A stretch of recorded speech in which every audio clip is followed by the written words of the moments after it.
to a new episode of What You Doing Podcast, the interview podcast where I talk to cool people about the amazing stuff they're working on. My name is Matt. Today I'm sitting down to talk with Josh Domanski about his work on Liminal Horror Deluxe Edition, hopefully still live on BackerKit as you're hearing this. Liminal Horror is a, you might have guessed, horror TTRPG that draws on OSR rule guidelines to tell a story about investigators that are underpowered and forever changed by the creatures they come into contact with. I was very excited to connect with Goblin Archives on Blue Sky about this. We sat down and I ended up talking with Josh. I'm hoping to talk to Goblin Archives about liminal horror in the future. If you're excited about that, let me know, and we will try to do that sooner rather than later. That's enough out of me. I'll talk to you more in the outro. An editor's note before we jump into it, Josh did have some audio issues that do resolve. He had a problem with his mic. And there are some bits where the audio freezes a little bit. That was a thing in the recording. And sadly, there's really not much I can do about it. I cleaned it up as much as I could. I do have backup audio and I used what I could. But just be aware there are some points where we have some small audio weirdness. Oh, perfect shirt choice. I had to change my shirt because it was raining. And I was like, would I be a nerd if I put my Control shirt on? That would have been really funny. Everybody that loves Control also loves Quantum Break, right? Except if you're a PlayStation player. Quantum Break is the one that I haven't gotten around to because I didn't have a computer that could play it until like just recently. And it never came to PlayStation, so I was like, oh, yeah, that's fair. Would love to play this. That's fair. It's the one that a lot of people never talk about, even if they have the ability to play it, whatever. I'm like, don't overlook it. It's a nice, easy intro. Watch. All I have to do is say, hey everybody, welcome to What You Doing Podcast. I'm Matt. Today I'm hanging out with Josh, talking about Liminal Horror Deluxe Edition. That's hard to say. Josh, say hello. Hello.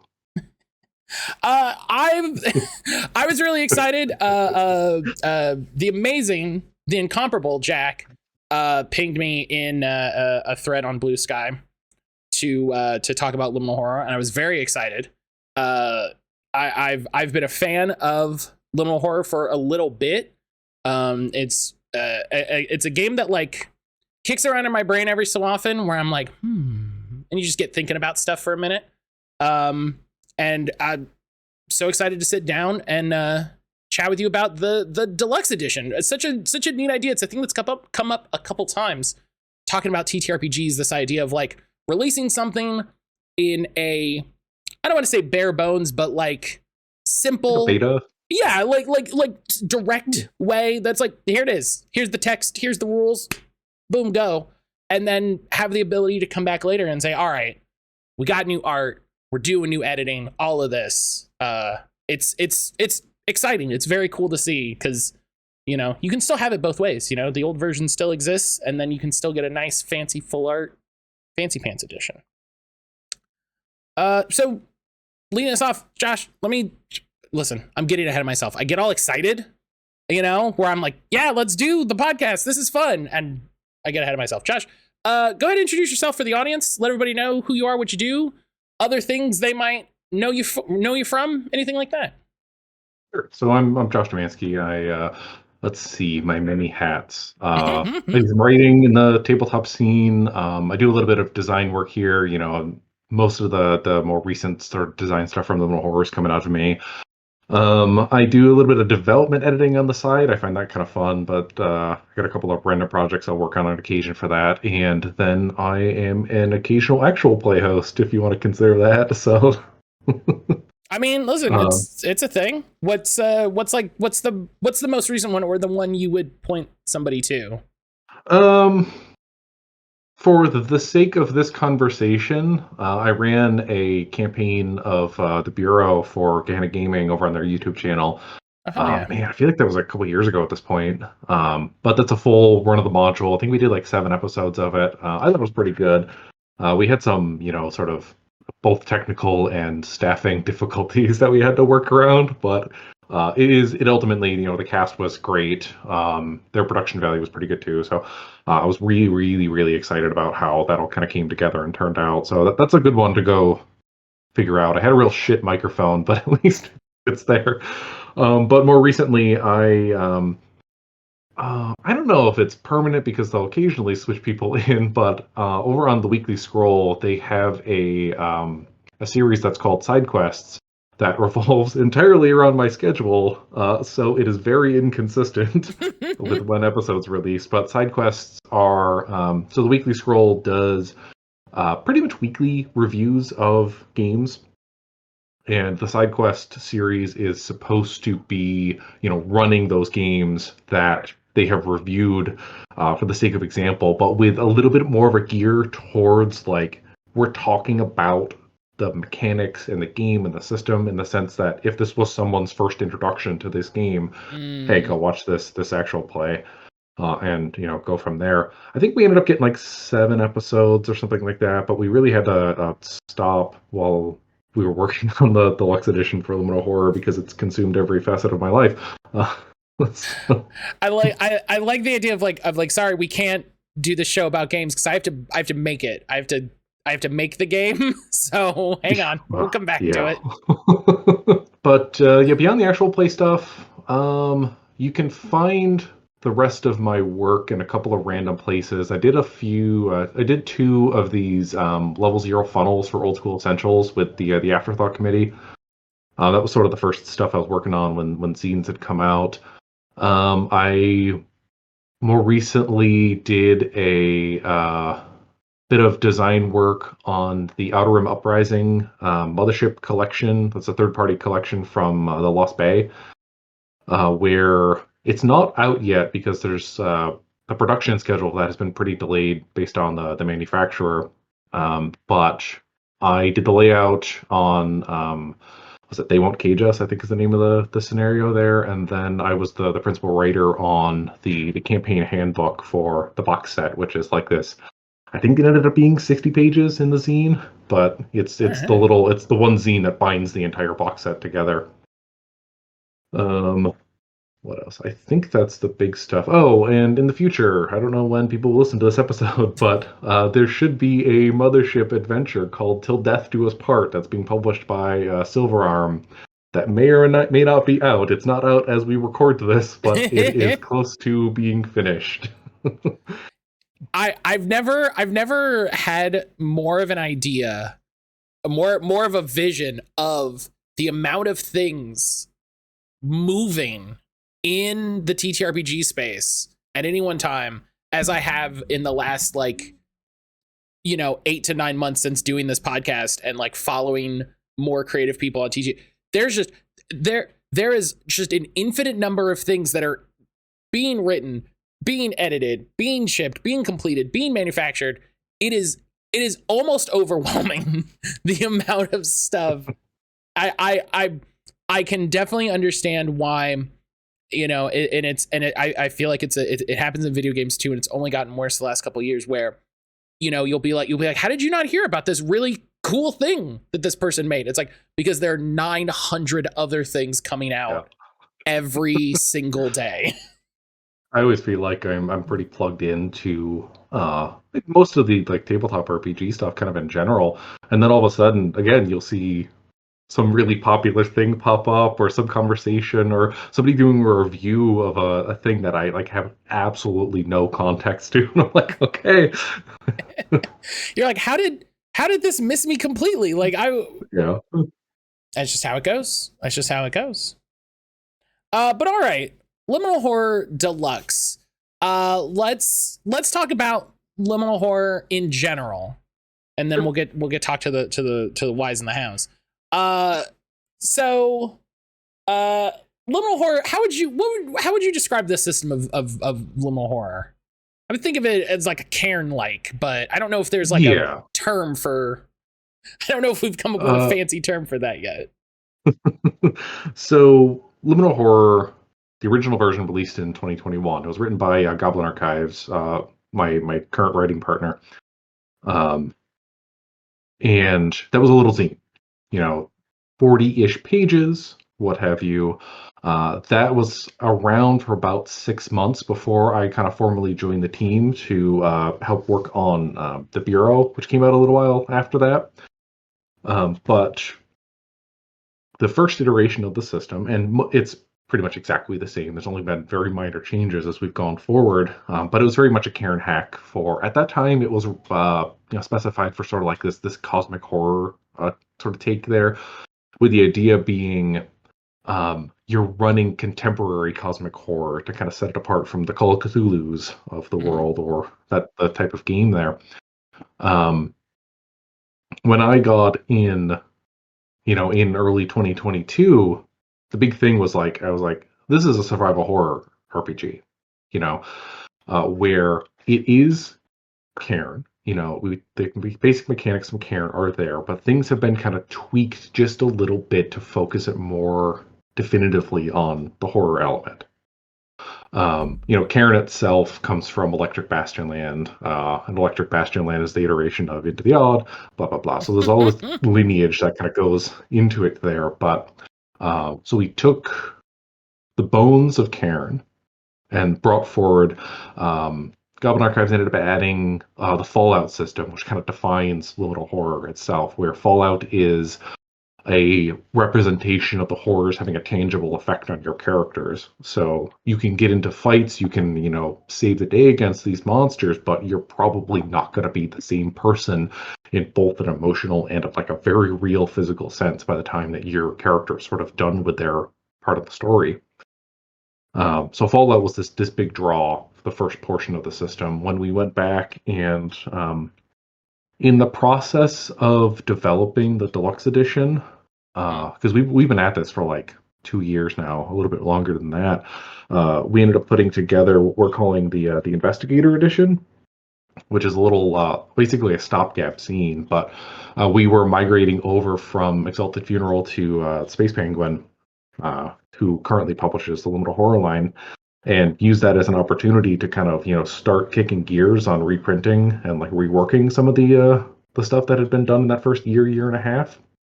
So the Investigator Edition is just taking that original zine and updating it to be current with the work that we had done at the time for the Deluxe Edition. So the basic mechanics completely the same. Everything is completely compatible. It's still got your Fallout, still got your stats and all that stuff. But the one sort of major difference for the Investigator Edition was this wounds system that was added in there, where it's really heading off on the horror tropes where characters lose a limb. If you think of Ash in The Evil Dead, how he eventually straps the chainsaw to it.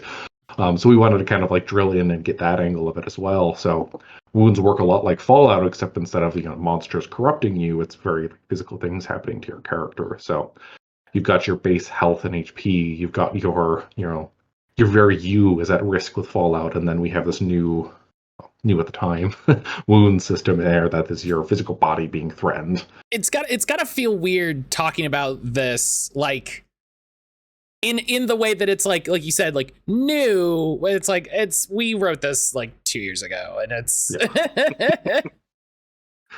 it's nuts because it's except we've been working on it for so long, and the Investigator Edition of the game, this 40 pages or whatever is the start of our hardcover.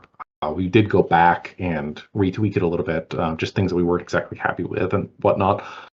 But it's always funny because it's that was the first thing we wrote for the Deluxe Edition, and then you go back and it's a year and a half later, and it's I do not remember writing any of this.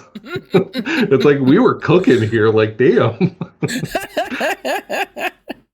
I love that's and I think that's such an interesting I mentioned it's a thing that's come up a couple times. I think it's such an interesting thing to create a work and sort of put it away, and and it exists on its own, and then have the ability to revisit it and say oh wow, there are things in here that even I'd forgotten, or wow, there was some even in both ways that I'm sure when you revisit something like that you're ooh, this is a little rough, this isn't how I would do this now, or I've learned to do this better, or oh wow, I was really inspired. I don't know if I would have come to this the same way. I think it's such a fun idea. We originally we've had 16 different release dates for the Deluxe Edition in mind before we finally settled on, we launched already the campaign as the time of this recording, but the book will follow imminently. But we were working on it with the expectation that it would be out as early as a year ago at this point. And then we were constantly pushing it back. It was going to be a 250-page book at that point. I think we're getting closer to 400 now, but I don't know where it's going to net out in the end because we still got some layout to do. But we'd gotten into it, and the idea comes up that we're going to make this new adventure as a little bit of stopgap because we knew we were going to need a lot more time on the deluxe edition at that point. And we were going to do a rework of Against the Call of the Reptile God, update it for modern horror, basically rip everything out, but it's its like core idea, and do a little 40-page zine of that. Mm-hmm. And so we start work on it, and that first 40 pages comes pretty quick. It's almost done. And we get word from our publisher, and he's like, "Hey, the distributor wants hardcovers." And we're like, okay, I guess we're going to take this little scene and make a hardcover out of it. And so what ends up happening is we create, the Parthenogenesis of Hungry Hollow. It's 120 pages or whatever, so we blew that out. But it's like 6 months in the middle of trying to write, what's ultimately like a 400-page book. We just like lost to creating what I think is a pretty good module. So I'm not like it's disappointed, but in terms of like the timing, we had this like very intentional, like we were working on both at the start where I was doing, I think I was writing what became the facilitator guide for the deluxe edition when Goblin Archives was doing the first draft of what became Hungry Hollow. And we got to the point where it's like, we hear the word that we need to expand it. We need 100 pages to make it worth it for a hardcover.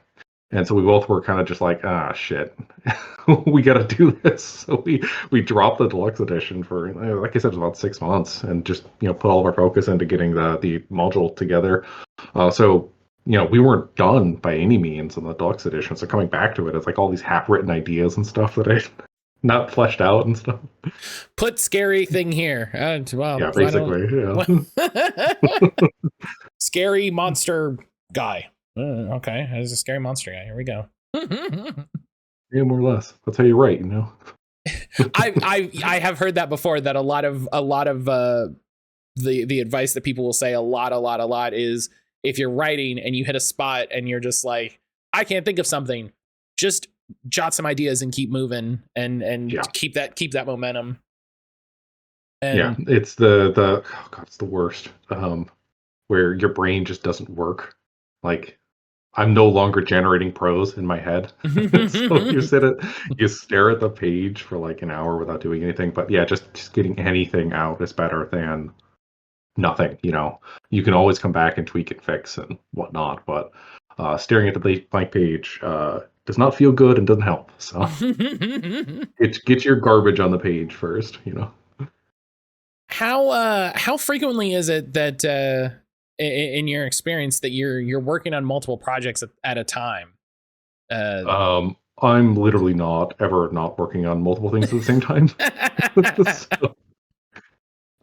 Well, I don't know. I got like undiagnosed attention deficit disorder. It's been a problem my entire life, but I don't really feel like doing anything to change it.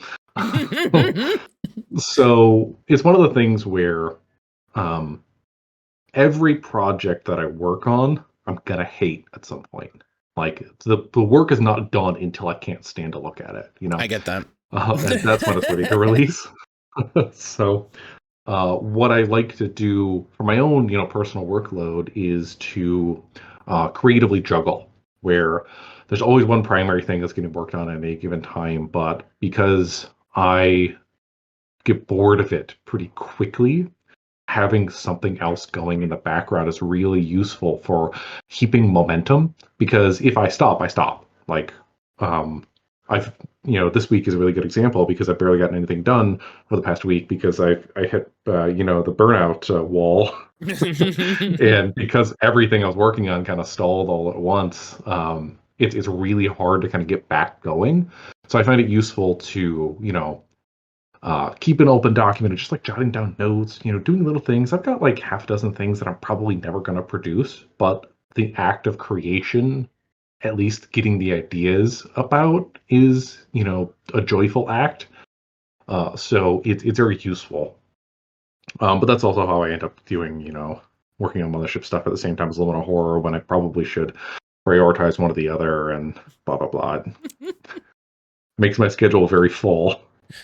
Yeah, it feels like every TTRPG designer I've talked to feels like they have the thing that's almost done and they have to get out the door, and then the thing that's like moderately done and they're like their active project, and then the thing that's like a little bit done and it's the thing they're going to work on next, and then some number of things that are some percentage of done / bare ideas / a thing written down in the notes app in a feverish dream. Yeah. I mean, but I think that's just the creative pursuit. I think, Yeah.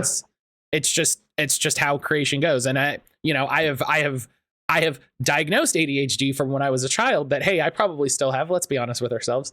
And I definitely get that feeling of like, okay, I can't do this anymore. I have to, I can't, I had that, hey, a little vulnerability peek behind the curtain here. I had that last week where I was like, oh, I got to do some stuff for the podcast. And I was just like, no, I cannot.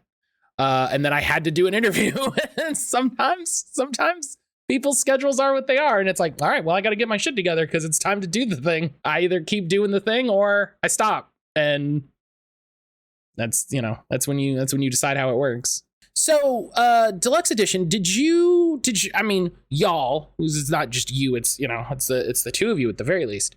Did you go into creating the original version of Liminal Horror with the idea that you would eventually expand? Was it, hey, let's do this thing, and you come back to it and you're like, hey, what would be really fun is if we took another stab at this, expanded this? Was it a feeling of necessity, like you needed more content to do what you wanted to do in the future?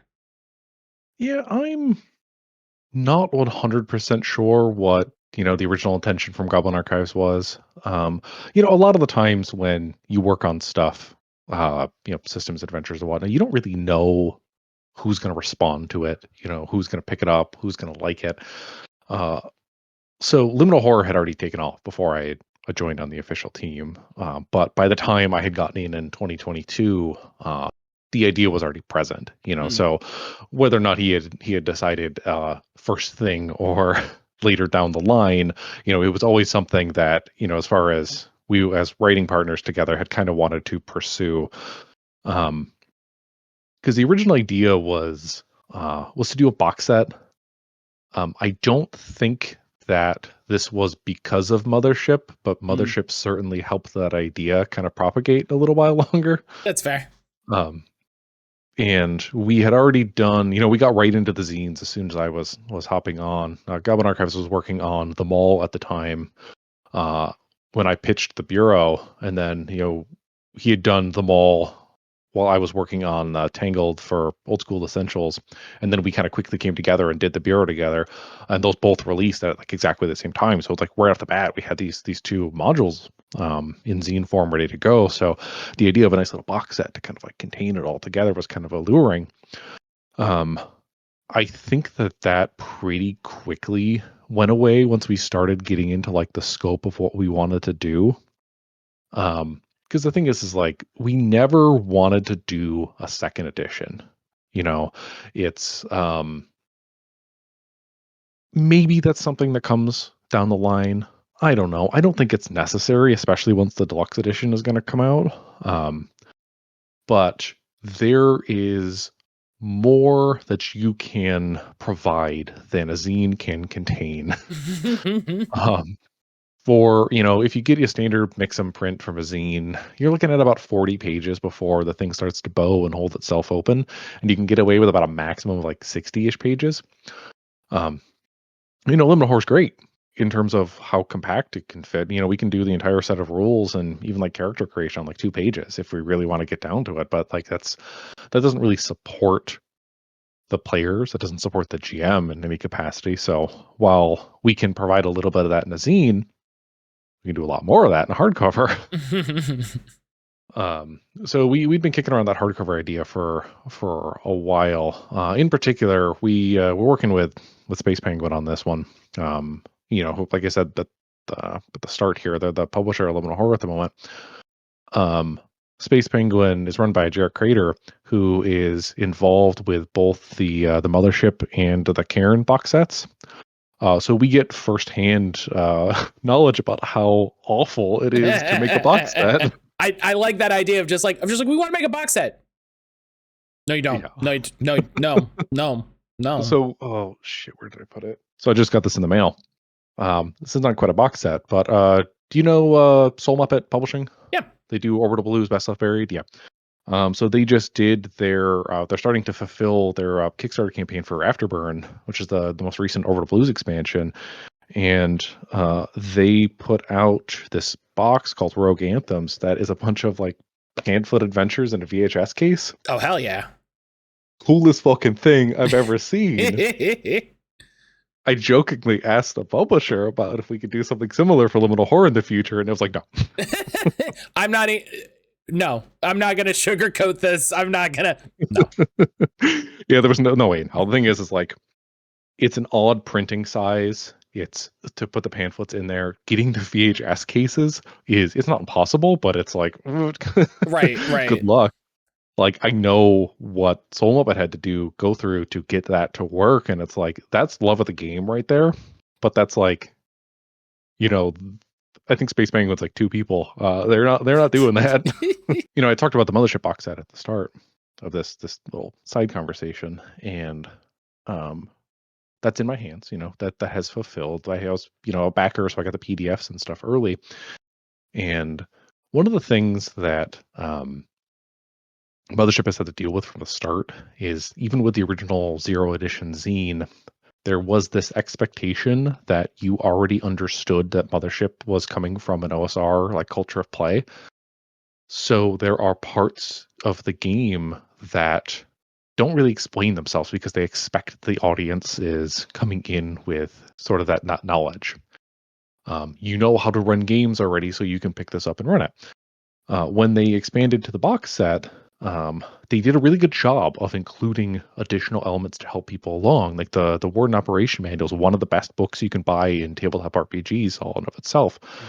And I really respect the choice to stay with the zines. You have that little box set there. It's cool. It fits in the aesthetic. It's it's technically easy to produce compared to like a box or like a hardcover, because you can get zines at pretty much anywhere, depending on where you want to print. But the problem that Mothership still runs into is that it is constrained by its space, where they have, I think the 4 base scenes in the box set there are still a couple of pretty big, like, glaring holes for somebody coming to horror for the first time and trying to run it. So when we made the definitive choice, we're going to do this as a hardcover. It was around the time that we did Hungry Hollow, so it was about, I don't know, a year or so ago at this point, maybe a little longer than that. But we did not want to feel like we were limited by the format.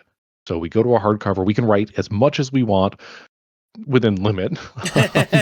And then that will be bound in one thing that you can take. We're not doing the stupid 3-book spread. It's all one, tome. It's got your player stuff. It's got your GM stuff. It's got a whole bunch of like tools and tricks and whatnot. Just like, let's get this to the table. We're not going to dick people around or anything like that. It's going to be one book. It's going to be compatible with everything that's already been released. We're not going to change the system in that regard or anything like that. But yeah, just get it all down, get it in a book, and get it out to people. Now what? You don't want to put out like the player rules, in like February. And then you could put out like actual monsters in like August. And then maybe by December, you can be like, here's like how to run the game. That's an absolutely sustainable business model. I can't believe everyone doesn't do it. It's obviously just take a whole year to release your product over 3 different SKUs. It's a great idea. Yeah. We're small enough on the indie side of things to have to worry about destroying our reputation to begin with. But, again, it's one of those things where that's really just milking it. We're not in this for the money. It's not like if I was in this for the money, I wouldn't be writing for tabletop RPGs, in this capacity. If you wanted to make money, you would do a different thing. You would. Yeah. So it's really just about getting what we think is the best thing that we can do, like our artistic intention, having that out for people to use and enjoy and play. And again, like we want the Investigator Edition to still be used too. Like everybody bought this. You can have your Legacy zine, your first edition of Liminal Horror. That's still going to be useful. Where we're saying that like we're keeping this in print too. Like this is going to be around. But the hardcover book is like the thing that GM buys and like they keep at home and they're referencing, they're using it to build out their sessions and learn how to run the system and play the game and all that stuff. And then when you get to the table, it's like your players only need this little book. The book itself has got like character sheets in the back and stuff too, so they like literally only need this and a set of dice and maybe a pen. But so you don't have to bring that giant tome with you unless you really want it at the table. So it's going to ease of play, and it doesn't make anything you bought worthless. There is something I joke about releasing your game over like a year, whatever. There is something really fun about having a big pile of books. That it's like, okay, hang on, because listen, we all want to be wizards, even if we're playing horror space games. We all want to be like, okay, hang on, I have to consult. That's fun. That's fun. So there's definitely like a right and a wrong way to do it. I think we got a right way going on here, but like we have the zine, like I said, that we're going to keep this in print. We have the Liminal Horror RPG website where you can find the rules for free. It's all the base rules of the game that we've been keeping updated on that website there. And then, like the base PDF of Liminal Horror Investigators Edition is free as well. So you've got a lot of these different ways to get in there and be accessible without having to, worry about printing and shipping. It hasn't come up yet. I feel I don't know if there's any space to be like, yeah, so what's going on with tariffs, because it's like it's bad. What do it's like when I was chatting with Ryan Lynch and I was like I don't know how to talk about AI, but I feel like we should talk about AI. And it's like, but what's the discussion other than like, yeah, sucks, dog, like sucks for everybody. There's no, you know what I mean? Like this is one instance where I really like working with the publisher because in a selfish way, it's not my problem. But yeah, true. Realistically, it is my problem because we have to kind of factor these things in. So tariffs are, the problem is that they're such an unknown. Mm-hmm. It's like you can deal with a tariff. You can work around that. You can set your project budgets. You can set, you can find other ways to get around it, which is kind of the intention of the tariff anyway, is that they want you to print domestic. But if it was consistent, if it was one thing we could guarantee it was going to be this one thing, mm-hmm. that'd be great. Not great, it's not ideal, but that's right. that's fine. We can work with that. The fact that we don't know what the fuck is going to happen is the problem. Because we aren't ready for print yet. We're going to be probably 2 months out for print because we've got a little bit of the layout done. The text is, the manuscript is complete. It's edited. It's sitting there waiting for us. We're just working on a couple of like the stretch goals and stuff right now before we really push into layout. Beyond the stuff that we've already kind of done with that already. So we're still a little ways out, but we just don't know what it looks like.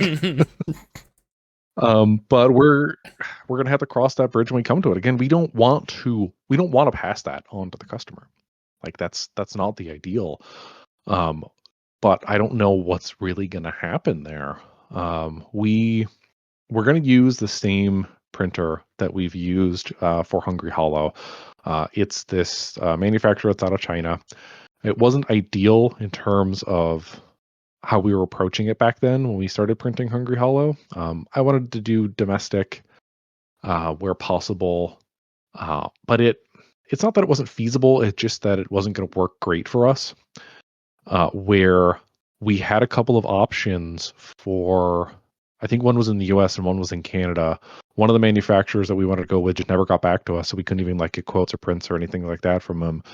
The one that did respond to us, we could have printed and made money on the book in terms of like how much it costs per unit. But I just really did not like the quality of their print. There were a couple of things that like drove me nuts about like how the book was bound and like where the pages sat and stuff like that. Like little annoying things that only like a pedant would really be worried about. But then when we get this manufacturer out of China where it saved us a little bit of money, we can get this sewn bound book that it's not lay flat by any means, but you're not getting like huge chunks of the page lost in the gutters because of the way that the sewn binding opens. And so we can recapture a little bit more of the page. We can kind of center the layout instead of having to do that thing because I don't know how an offset layout looks in print or in PDF form when you're flipping through pages. So I prefer to be able to do the centered one. And the manufacturer was like super nice. The person who we were coordinating with was getting back to us, you know, in like minutes, even though they were overseas. But the whole thing was like the experience ended up working out really nicely for us. So right now the plan is to use them again. We'll see what happens in, 2 months, but it was such an ideal in terms of they gave us exactly the spec that we wanted. We can get anything we want. We're going to do a cloth bound for the deluxe edition for like a little extra special version. They can do that, no problem. And it is a price where I think we can weather some of the tariffs without having to worry about it. But it's also confusing because there is word that we're hearing that books are not covered under the tariffs. So we wouldn't have to pay for that. But gaming material is for sure.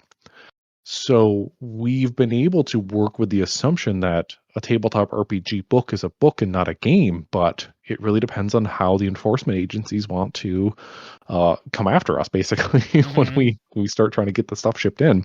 But we've already made this was even before the tariff, so we've made the very intentional choice where we're doing printed media. That's it.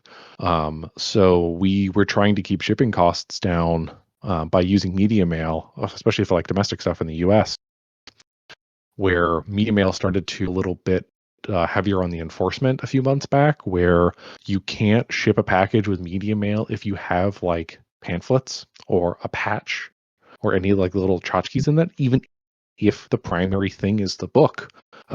Space Penguin started getting hit with the extra fees or whatever that they had to eat when the enforcement agencies came and was like, hey, this has to be only media.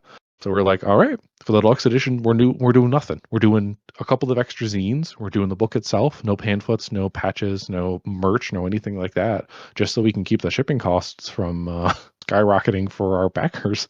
That's wild. I hadn't heard anything about that. That's a fun time for everyone, I'm sure. Yeah, hooray! No. And as I like really love the trifold pamphlet, so it was a big disappointment. We were going to do 3 of them.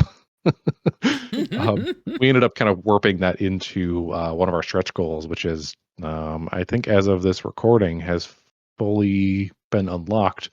We're doing a little bonus scene called Case File, so the original pamphlets we were going to do are going to end up in that. So it's still coming.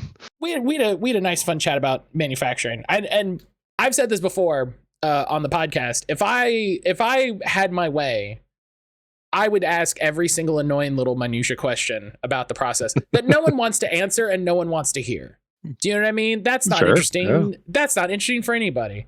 I do love hearing all of the choices and work and effort that goes into creating these products. I think it adds so much to the process to know. One of the few times I don't have like a TTRPG book over here at my desk, I think it adds so much to know like the amount of effort and work and thought and planning that goes into the creation of the physical object of the book as much as the creation of the text.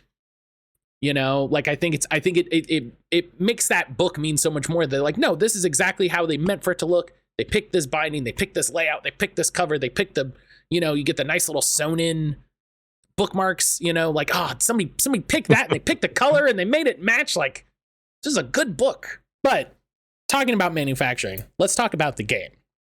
Sure. So Liminal Horror is an interesting thing to me in the way that Mothership is kind of an interesting thing to me.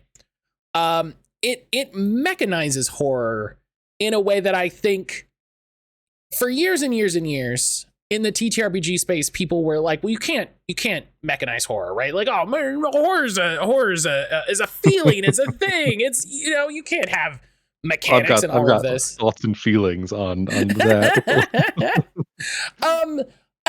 Listen, that's what we're here for.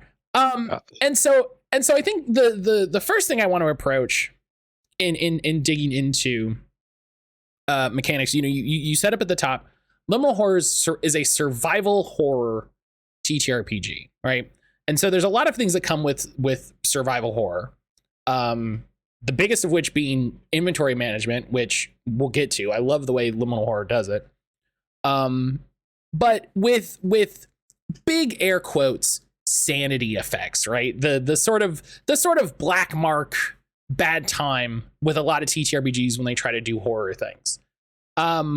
You mentioned the Fallout system. Like, let's talk to me about the Fallout system. Talk to me about the way that works in Liminal Horror, because it doesn't feel gross in the way that some horror games end up feeling a little gross. Yeah. So let's do the roundabout. First, the discourse. Games don't create horror. Yeah. Yes. Very good, important start. Yeah. So I do think that this is kind of important. Less of my personal opinions and more of like the importance about how this kind of leads into the Fallout itself. Your game system will not create horror at your table. That's not what the purpose of the game. The game systems, the mechanics of the game, they're really good at creating tension. Tension is one part of horror. Where there's look at the mechanics itself. Let's talk about Dread. Dread is the Jenga Tower horror game, if you're unfamiliar, where the idea is that the tower is this tangible representation of the fragility of your character. Fucking great imagery. Is Jenga scary? No. Jenga is, a tension building aspect of the game where the pulling the block from the tower isn't scary. It is the context in which that is framed that brings that tension, that brings that horror, where the mechanic is helping you build this mood, but the mechanic itself isn't the thing that builds the mood. So the most important thing about horror is really a horror game needs to tell you it's a horror game, because the players and the GM have to be committed to running a horror game. Like, if you are, as a player, are not bought into this idea, rolling a dice isn't going to be scary. Pulling that block isn't going to be scary. So you have that aspect of tension that helps. And then you need the player buy-in. So those two things combined together with your spooky spoken prose gives you your trifecta that creates horror. So when we design horror as game designers or whatever, again, we're not really trying to design to create horror. We're trying to give you the tools to create horror. And I think that distinction is meaningful. If that makes sense. Is that clear? Yeah, no, I got you. Okay. Yeah. And that's the thing that a lot of people, I think a lot of people tend to miss, is they see these horror systems and they think that the system is the secret to creating a horror. And a good, well-designed system is very important, but you do not need a great system to run horror in some degree. You can run horror with, like 5th edition Dungeons and Dragons. It's the joke that D&D can do everything. The thing is like, it's the buy-in aspect that's the problem when it comes to D&D. Where your characters feel powerful. So how do you use that to tangibly create horror? Because you're trying to dealing with that juxtaposition of the unknown, the fragility of a character with a character who is like inherently strong and supposed to, survive and win the day. That's kind of where D&D fails to be horror. Is the intricacies of the system tend to make the buy-in aspect more difficult for the player.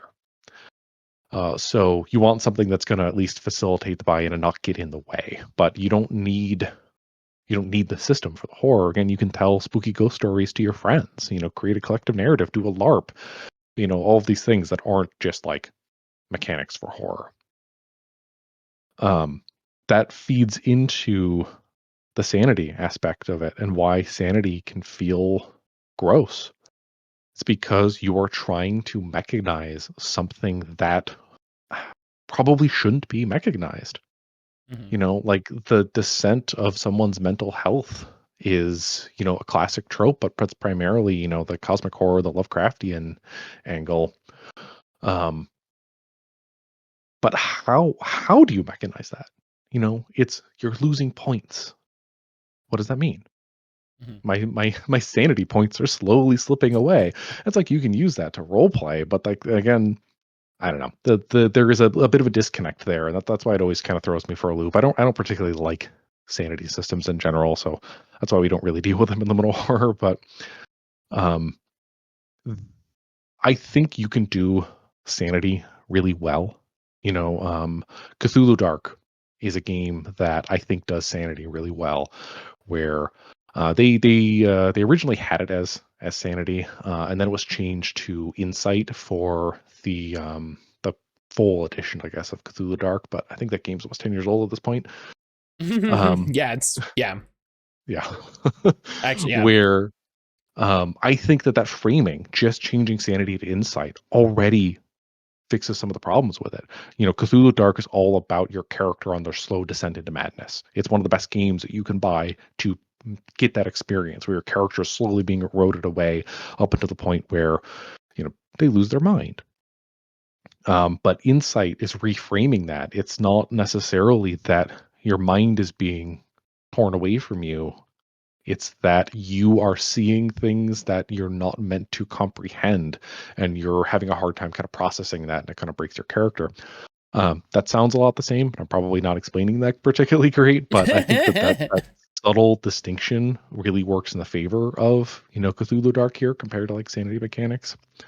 I think it helps it I think it helps steer it away from very easy to fall into problematic depictions of people with actual mental illness and like actual mental like complications, right? It says like you said, like they sound a lot alike, but whereas traditional sanity in those ways is kind of depicted as like a tearing down and loss of quote unquote traditional mental faculties, right? Insight takes the Bloodborne model, which is probably where they got the idea of like your mind is still your mind and it still works the way that it works.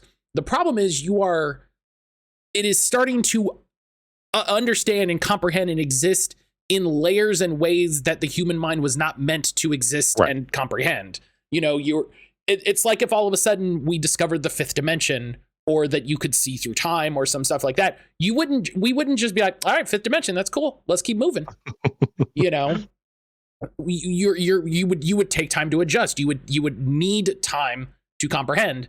And in these instances, half of the problem is that you don't have the time to comprehend. There is a fifth dimension. Go, things are happening. Yeah. And I think that's I think that's the subtle distinct difference is it is about the way that your mind is building out in bad directions for your life, as opposed to some sort of erosion that leads to bad times. Yeah. So when it comes to Liminal Horror's Fallout system, this was already in place before I joined the team, but the Fallout was done as a very intentional shift away from sanity. You can still mimic that descent if you really want with Liminal Horror. The Fallout system will work for that, like descent into insanity if that's what you want to do. But we kind of discourage it because we find some of the other angles a little bit more, fun, at least in terms of how we like to approach games, where instead of sanity being firmly focused on the mind and mental being of your character, Fallout is leaning heavily into the body horror aspect of it, where we are giving you tangible things that show up on your character sheet, mechanical changes to your character as they are, changed. When you encounter the horrors, you will not come back the same. This is the liminal of liminal horror. You are playing this transitory period of time in your character's life where they go from being a normal person to experiencing this horrid thing, and then they're different afterwards. If they live to tell the tale, I guess that's probably the distinction there, because this is still a fairly deadly system, all things considered. Death is different. Yeah. If you die, you're different. Yeah. But the interesting thing is, so we've intentionally chosen, this is contemporary horror, this is modern horror.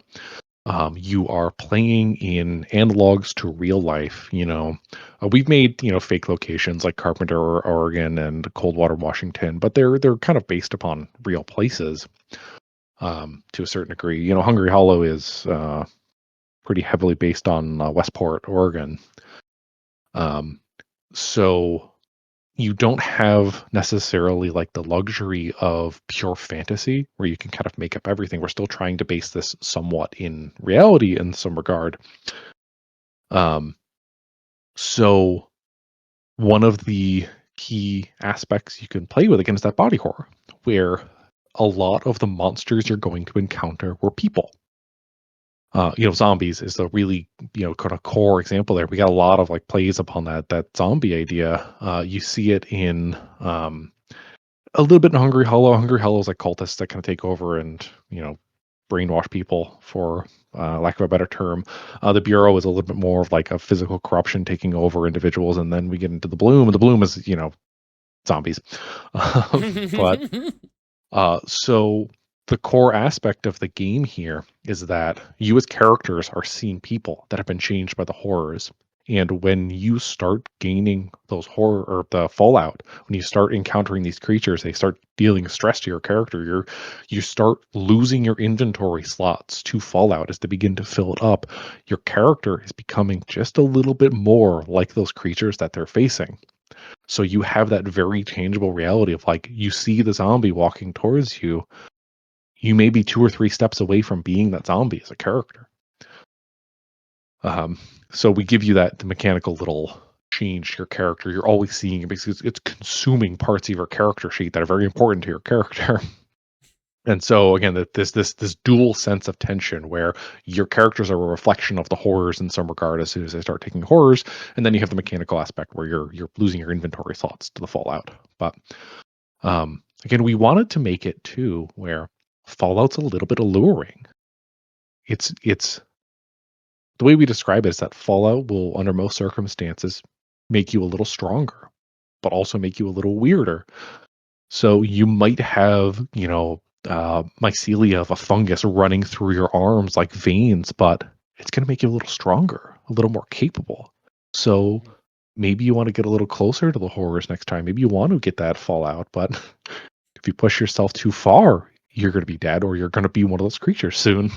I think that aspect is what I find like so interesting and so like I don't want to say alluring. You just said alluring, but it's a great choice of word.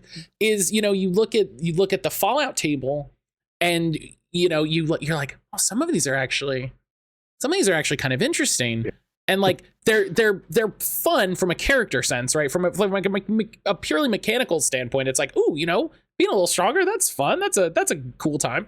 But then from a narrative standpoint, like you said, like, oh, you have mycelium in your veins, like, oh, that's it what I appreciate about it is it gives you a concrete thing that a concrete way that your character changes. Right. In the ways that some other more nebulous sanity things, you mentioned like, oh, I take sanity points. Like, okay, I have 20 and now I take 5.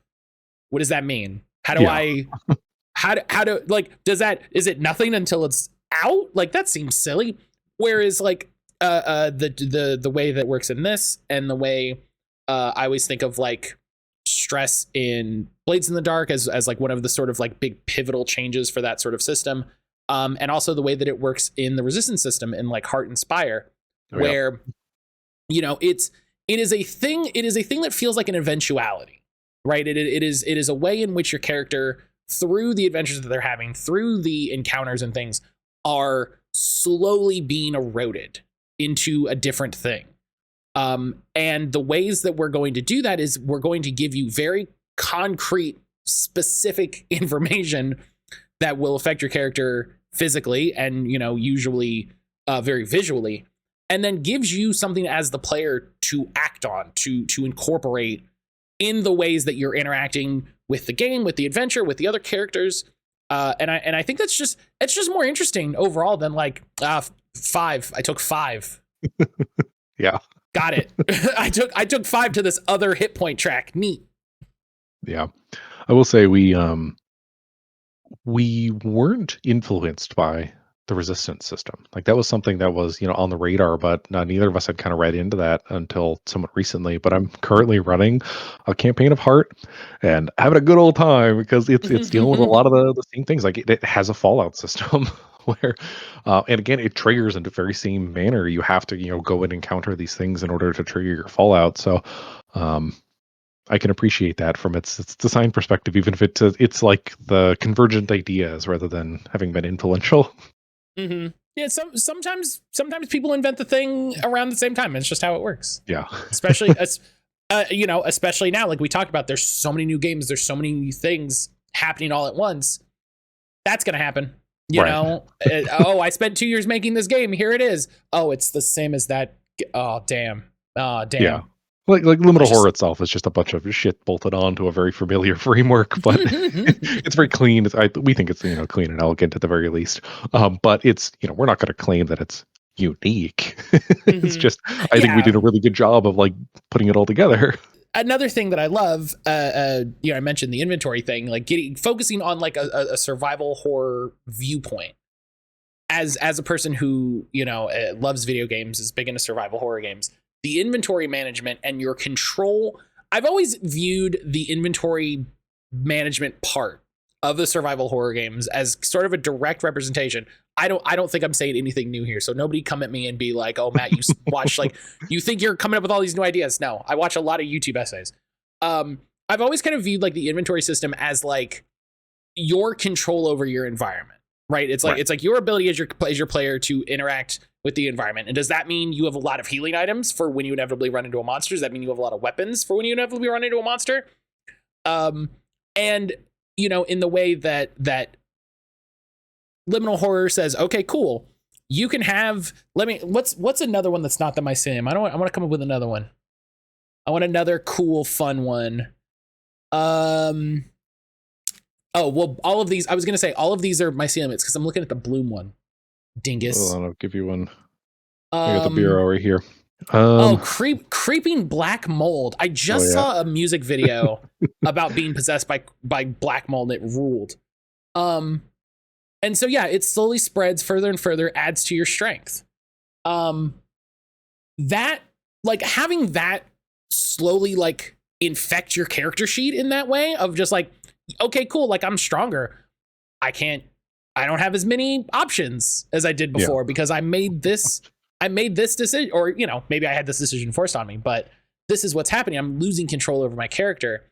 I think you talked about how mechanics don't make horror, but that is such a fun tool in the box, right? That's such a fun tension thing to like just like, no, you should use a little bit more of your inventory, a little bit more of your control over like your environment now. Yeah.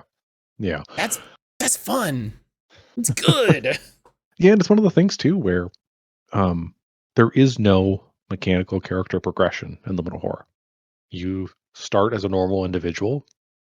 You end as mostly a normal individual, depending on your luck throughout the rest of the module. But this is sort of one of the key pillars of sort of the OSR. We don't care particularly for like labels and the umbrellas and whatnot, but it's you can't ignore that Liminal Horror has its lineage in the OSR style of game. But the idea that comes from Into the Odd, Cairn, Knave, those type of games is it's like they don't really have character classes. You as a player, your class is what you carry. The inventory system for Cairn is pulled over from Knave, and the Knave is like Knave. You play knaves. Every character is a knave, but your special type of knave gets to be defined by what you're carrying. If you have a spell book and a wand, then maybe you're a wizard, or if you have a sword and shield, then you're a knight. But you can kind of switch those out and be able to be versatile. You're not bound by the class, even if you don't necessarily have like the special abilities or whatnot. But one of the most important aspects of it is that because you don't have that class to worry about, you don't have that tangible mechanical character progression that you're looking forward to, you're not gaining XP to get your next ability or whatever, your character sheet is a reflection of the diegetic means of which your character existed and has exerted themselves upon the world. Where you might have the shotgun that you found in the farmer's barn as you were running away from the zombie horde or whatever. And that shotgun's an important part of your inventory because it represents, safety and defense, but it's also like that's part of your story. You found and you've been utilizing it as a tool. And the Fallout, again, is another, kind of example of this, where Fallout is the only way you can change your stats. But it means, one, that you have encountered the horrors, because you can't get Fallout without encountering them. And two, it represents what is happening to your character. Like, they are different because of this experience. So you're seeing your character sheet change and morph over the course of play. And that's the things that you are doing. And it's representative of what your character has accomplished or failed at, so to speak, compared to number go up, new ability. I will say for anyone who's listening to this who might be like who might be turned off by the idea that there's no mechanical advancement, as someone who came to TTRPGs primarily through Dungeons and Dragons and Pathfinder and those sort of D20 role systems, this is the thing. It has taken me time to adjust to understand, to comprehend, to sort of like let go of the idea that playing a TTRPG means at some point, in some way, number go up. No, in some way, even if you, even if you don't play D&D or that sort of game, you're like, okay, I play Forged in the Dark games. I play I play Apocalypse World. I played, Blades in the Dark. I play Masks. Your character's still in way, number go up. You still get XP, you do a thing, you get a new ability. That's fun. Woo. It has taken me a good little while to sort of understand that, not like as a mechanical sense, sure, I get it, but the way to envision the way that those games run, and the ways that the games flow and the arc that your character takes. So if someone is sitting there and is like, this game sounds really cool, but it doesn't fit the way that I think about games. Like, I'm thinking about games this way, and I don't see how you play a game like that and it feels interesting. Sure. My first thing to you is, in a non-rude way, buddy, your number doesn't go up. So, let's start there. But like, I think it's such an interesting difference to that lineage of games. Like, it's very funny to like it on the big TTRPG tree to see this big, this big branch come off of D&D style games in the OSR, and then see this other branch, come off of that. That's like, no, we're not interested in these parts of it. It's like, we're taking these kind of specific ideals, we're taking these specific like tenets, and we're going this way with it. So if someone feels excited about liminal horror but doesn't feel like they gel with it, what I would say, pick up the rules, get some friends together, and just try it out. And a lot of things like this are learned by doing. Right. You can sit there and read it till you're blue in the face. I don't think you're reading right if that happens. But the quickest way to get it is get some friends, get around the table, play it, watch an actual play. I'm going to link to the actual play that Josh talked about in the show notes. See some play at the table, and that'll probably help. Cause I know for me, like, even with everybody telling me, oh, these games are so cool, this is so great, I'm just sitting there like, but when do you get a magic sword? Like, well, you get a magic sword when you quest for it. Right. And that was a big part of it, was that it's like, it's not part of the expectation in this style of game that you will find a magic sword. That's not just like, yeah, we're going to play the game and at some point you'll find the magic sword. You have to go like, I want to get a magic sword. And that will be the thing. That could be your character's whole arc. Right. Is like, that's the whole story of my character, is getting the magic sword and all of the trials and tribulations I have to go through with it. And it felt like it didn't feel like a breakthrough moment. And so again, if somebody's listening to this and it's like it doesn't feel, it just felt normal because it's not special, it's how a lot of stories are. So many stories aren't and then Arthur could cast fireball slightly better, it was rad.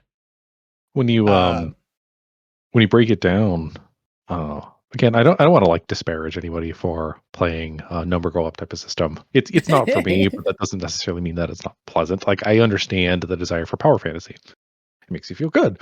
You again, it's a very easy way to understand that your character is getting more powerful in a mechanical sense when it's right in front of you, compared to the power of like a narrative sense that won't be necessarily as obvious because it's not something that's represented on your character sheet. It's something that's represented in the world and how it responds to your character. So you've got this, you've got the story structure of the power fantasy, the motto myth, the hero's journey, Joseph Campbell's Hero with 1,000 Faces, where by nature of the story itself, your character is getting more and more powerful. Luke Skywalker. Farm boy meets a wise old wizard, suddenly learns he can use magic, gets a magic sword. And again, through the course of those movies, he's learning to become more powerful because he's accessed this, the Force. But then a lot of the time when you're trying to emulate fantasy games, people want the Lord of the Rings experience. To not get into the Lord of the Rings itself, but we can look at the Hobbit. Bilbo Baggins, mechanically, the same person that he was when he left Bag End. From the start of that story, there and back again. If we talk about like his stats or his innate magic abilities or anything like that, he's a thief or a rogue, whatever you want to call it. There is not a point in time where Bilbo Baggins' number goes up beyond. Maybe you can say that the walk conditioned him or something like that, so we got a little stronger or something like that, but that's not important to the story. The important moments to the story in The Hobbit are all things that happen diegetically, narratively. You get the scene with the trolls where, the trickery around it and eventually getting them to, stay out long enough where the sun kills them. But that moment leads to finding that stash of weapons where Bilbo gets Sting for the first time. And then you're in the Goblin Caves when they're trying to cross the mountains there, and where Bilbo eventually finds the ring. Where, again, these are not things that are happening on his character sheet. They are things that are happening in the narrative, that Bilbo is being resourceful with the tools at his disposal in order to kind of benefit from it. So he gets Sting. Sting lets him get a little bit more knowledge because it glows blue and he can stab things. He eventually finds the ring. The ring allows him to go invisible. But these are quest things. These are narrative things. And then that kind of all leads up to Bilbo as a person changing to be braver, to be more risking, more daring, to go out on a limb and risk his body to help his fellow dwarves, which he became, friends with over the course of this journey. Again, this epic fantasy story, the zero to hero, but none of it is innate powers that are being kind of enabled simply by the course of the journey. It's Bilbo had that potential in him the whole time, and he's getting better by finding things, by questing for it. So his entire journey is represented by these moments rather than number go up. And and that sort of progression, that external progression, I guess is a short way to call it, is a perfect sort of mirroring of survival horror tropes in media, but mainly video games, of like, you start the game and you've got like a stick and you're like, oh, I got a stick. All right, we're dealing with this. And then, oh, maybe you get a gun and you're like, whoa, this is great. And then, you solve the cool puzzle where you put the coins in the machines and you twist the things and you do the little secret quest and, oh, you get a shotgun. Step back, and none of those things, like you said, your character didn't inherently get stronger. Right. You just have different and better tools to interact with your environment. Yeah. So, Alan Wake, James Sunderland, Leon Kennedy, all these type of folk and those classic sort of video game setups there. You're right. They're who they are at the start of the game to the end. It's the things that they uncover and the trials that put them through that change them. It's not that they're getting more buff, over the course of the game. It's again, they find those tools and they can leverage them and learn to leverage their environment. And then you as a player are getting better at playing the game the further you go on. And that's a kind of a key part of it. Or again, your character isn't changing, but you are understanding how to better leverage the tools at your disposal. So it's like the Silent Hill 2 remake is a good example here, where you can unload your gun into the enemies, the basic enemies, the little straitjackets and the mannequin things. But you could also aim for the leg. You shoot them once in the leg, they stumble, then you take your pipe out and you go beat them up. The game isn't stopping you from doing that at any point in time, but that is you as a player learning to better leverage the tools at your disposal to be more effective at combat. It's not that James is getting better at this. It's that you are being better as a player. I think that's a good way to kind of think about it here, where a lot of the survival horror stuff, especially games, especially like Liminal Horror, it has a degree of player skill compared to character skill, where the mantra of the OSR is always like the answer is not in your character sheet. So you as a player have to be active and engage in this. You can't just say I roll charisma or whatever. It's a bit of a weird tangent, but I had that thought of just like, I think this is, I like these styles of games might be like a little impenetrable to some people just because they haven't figured out how to align with where the game wants to go. Sure. So yeah, weird tangent, but yeah, I completely agree. It's not easy. That's part of what we're doing with the deluxe edition is to give you the tools to kind of get into it, where, it is hard to make yourself vulnerable, and role playing is all about making yourself vulnerable. You have to be willing to open up. You have to be willing to commit to it and to buy in. And that isn't easy. That's why I think that a lot of power fantasy stuff becomes kind of second nature, where you don't have to have that same degree. You can have a great time pushing buttons on your character sheet, as opposed to having to like be a little bit more open and a little bit more engaged. And again, not to say that any is better or worse. It's just a different mindset. Yeah. It takes a different viewpoint. Culture of play. Okay. We're coming up near the end of our time, but I gotta make time in the way that I do to gush about the work. I was reading the Bureau yesterday. Mm-hmm. The Bureau is so good. The Bureau is so good. I really, really love what we did with that. I'll make this short. So the Bureau was the first thing I worked on for Liminal Horror. I brought the idea to Goblin Archives after I had written a little bit of a demo that ended up becoming the first floor. We were firing on all fucking cylinders when it came to that, because we rewrote, it was edited, art was done, and layout was done in 3 months for the combined length of the entire project. 3 months seems incredibly fast. I don't know how we did it. It took a year to get the bloom out, the thing that follows it up. It's like, and we're sitting 2 years on with the deluxe edition. It's like, I still do not know how we managed to get the Bureau pulled together so quick, but we did it. And it's one of our more popular modules. It's unfortunately out of print at the moment, but we're working on that. I was flipping through it. I was reading the PDF. And so it describes itself as a dungeon crawl at the start, and I think that's exactly the perfect way to describe it, because I was looking through the map and I was like, look at this just dense map full of points and paths and connections, and then I'm going through, and each floor has its own separate map with more detail and more description and more, and I've never seen a material like an adventure, anything so dense in as a positive aspect, just so packed full of interesting, the whole thing is interesting, but interesting encounters, interesting places, interesting descriptions. The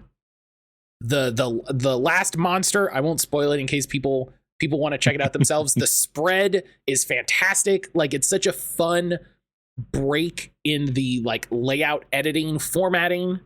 It just it pops in just a way that was so enjoyable to, like, even on a PDF. Like, I was reading the spreads and I'm just like, oh yeah, look at that. Whoa, you know, like, it jumped out. Yeah. That hit, that was cool. Yeah, the Bureau is rad. I'm just gonna take this moment of the podcast to say the Bureau is rad. Buy Liminal Horror, and if you don't buy Liminal Horror, buy the Bureau and just read that. Use that. Yeah, we actually did the Bureau to the point where you don't necessarily need to even have Liminal Horror to do it. We put a little like condensed version of the rules and stuff. So the Bureau was a little intentionally designed to be self-contained if needed. But yeah, so we with our first 3 modules, it was kind of a very intentional split between them, where the mall is a faction game. You know, you're set within a mall. Maybe you can consider that a bit of a dungeon crawl, but the whole point of that experience is you're facing off with all the different factions and figuring out who to trust. The Bureau is a dungeon crawl. You know, we wanted to do a quote unquote mega dungeon in 40 pages. I don't know. People have opinions on whether or not something like this would be a mega dungeon, but it's fun to say. Then when we get into the Bloom was like, we need a sandbox. So our first 3 modules, you know, faction, dungeon, sandbox.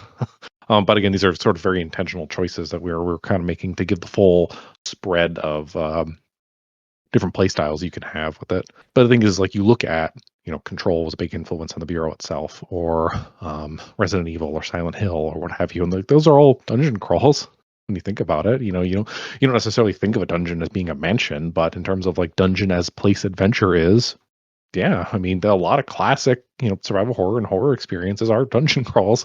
Especially in the way that, like, if you strip away the fact that you run into goblins and have to cast fireballs at them, like, it's exactly the same thing where you're like, okay, we're going to chart each room, and then, okay, this door's locked, so let's see if we can come around to it. And oh, I found the lever that lets us activate the you know, we can put the trap floor back, so now we can get over there. Like, it's a lot of the same language. And I think, and that's fun. I think it's fun to use language in that way where you're like, yeah, it's a mega dungeon. Like, yeah, it's a great way to think of it, because it's a term that a lot of people doing TTRPGs will be familiar with. And when you apply it to this, I feel like it makes sense, but in a way that's slightly twisted, in a way that to me makes sense for a horror game. where it's like, nah, it's a mega dungeon, but, you know, and it makes, you know, it's like Ben Starr when he's dressed up as the Velatro guy, where you're like, I know what that is, but also that's weird.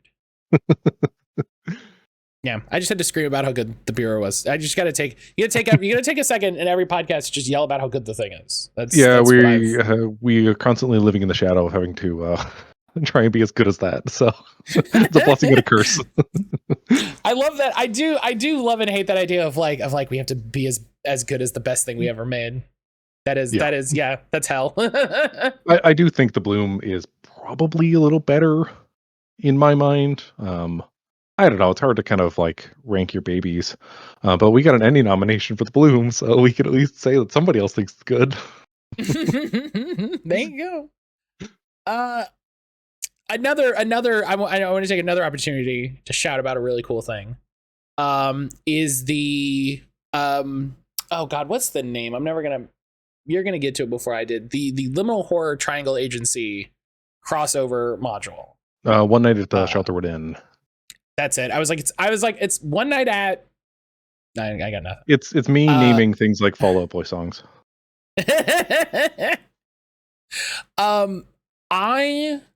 I love that module is my white whale game, because what I want to do is I want to run a double table.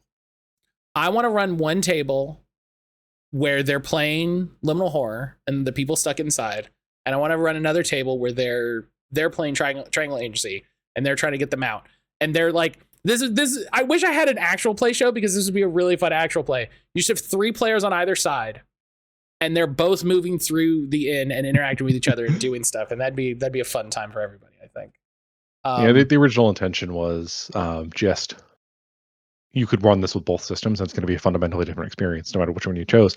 But also the ideal was like you pick one to start, and then you run a second session where you invert it and use whatever happened as like inspiration for dealing with it. Like I think it's better if you probably start like the liminal horror side, and then when you switch to triangle agency, you have the players dealing with the consequences of what they did themselves the session before. It's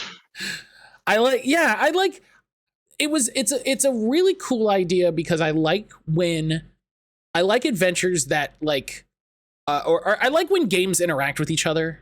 I like the idea that like games understand they don't exist in a space that only includes them, like in a way that like we do. Like I understand that multiple people are making different games, and so I always appreciate it when games have some connection to each other, or when they say a thing that I love that designers do. I love when they list like, hey, here's other games to check out, or here's stuff that we like. That's fun.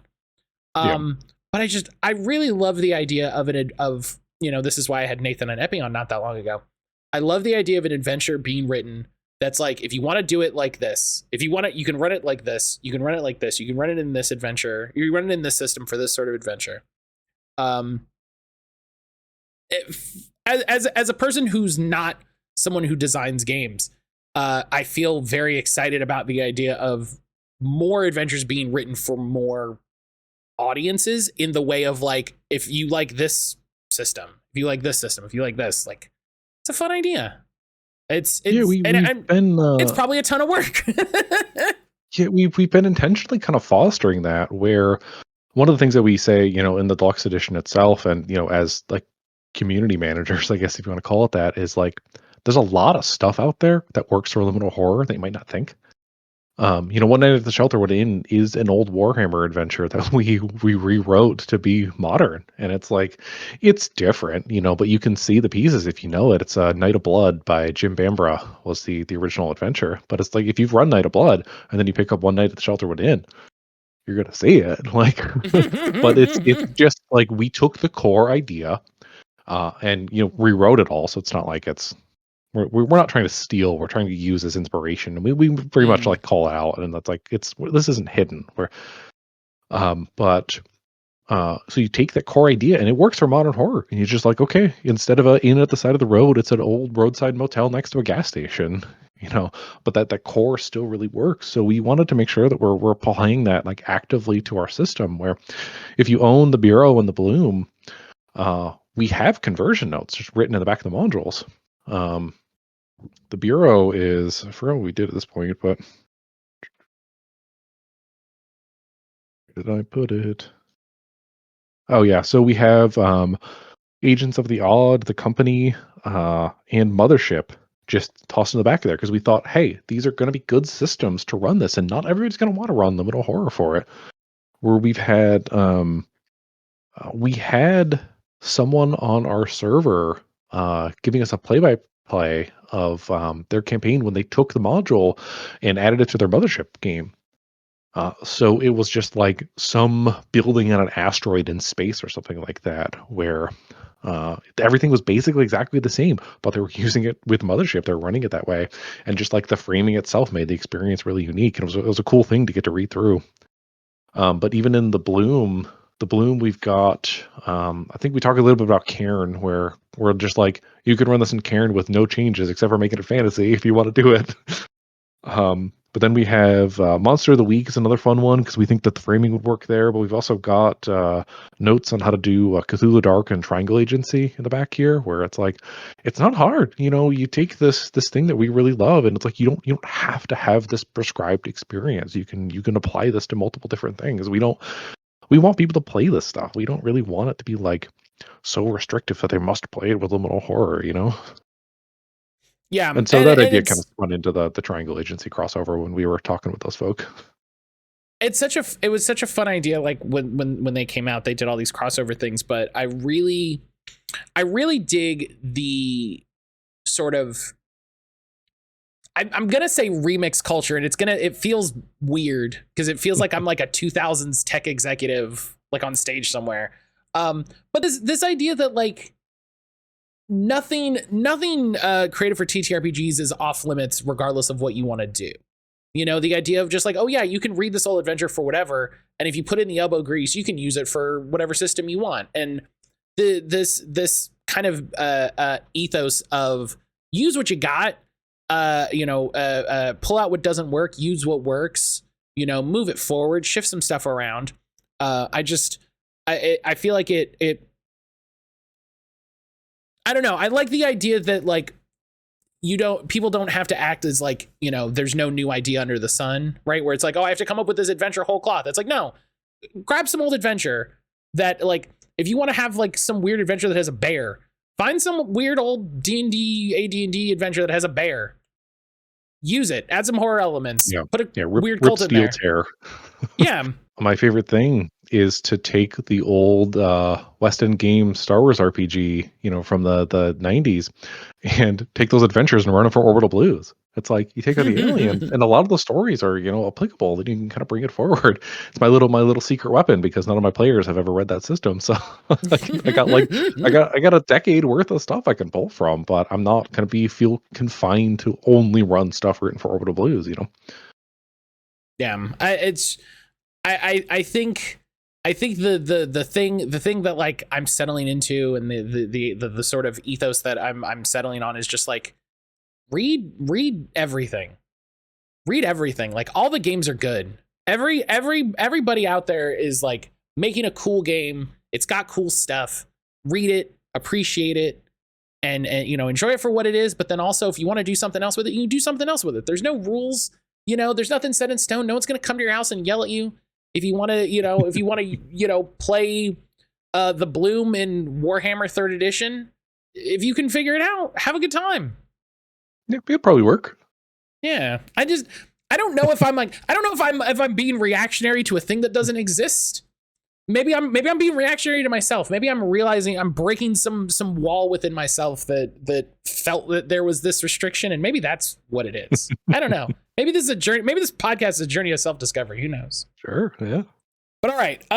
Before we go, I try not to take the whole 2 hours, and then I somehow always take the whole 2 hours.